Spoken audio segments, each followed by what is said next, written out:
Let's go in depth tonight on something that just won't go away. Another kid brought another gun to another school today. I doubt you're surprised. Why would you be? It's the 13th school this month, which is a big number for our shortest month. 13 guns at 13 different schools. So what do we do about it?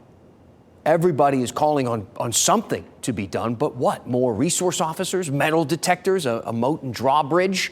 At this point, it seems people will try just about anything just to get a peace of mind. But what actually works? Let's take a moment and go in depth. Here's WRL's education insider, Emily Walkenhorst. Making schools safe requires a variety of experts. That's according to 5 different school safety experts. School violence can take many different shapes and have many different causes, according to Xing-Fang Xu, a researcher at the University of Michigan. There's no one-size-fits-all solution. That's why we hesitate to say, oh, you should do this, and forget about the other. Metal detectors are rarely used in schools, but parents and others commonly suggest them as a solution when a weapon is found on campus. But security technology researcher Connor Healy said metal detectors are an imperfect solution. He said they won't stop mass shootings, and they may not find every weapon.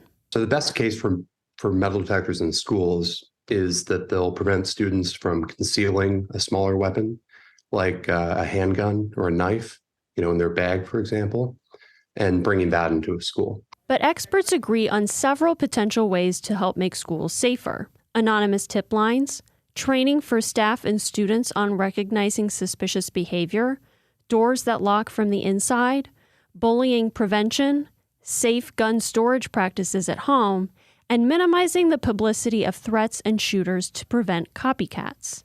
Gun violence researcher Jacqueline Schildkraut said tip lines are critical, but tips have to be followed up on. If you're wanting to prevent the next Uvalde, you have to educate people about what the warning signs are. You have to empower them to report. Experts also offer worried parents a little bit of perspective. It's also important to recognize that schools, compared to most other places, are one of the safest places that children can be. Emily Walkenhorst reporting there for us. And I'm curious what you think about this topic. As you know, for these in-depth segments, you tell me what you're thinking, what your opinions are, and we'll start uncovering that. Spend a little bit of time talking about what you want to talk about. So email me at dan@wral.com. Tell me your thoughts on securing our schools, and we'll go in depth.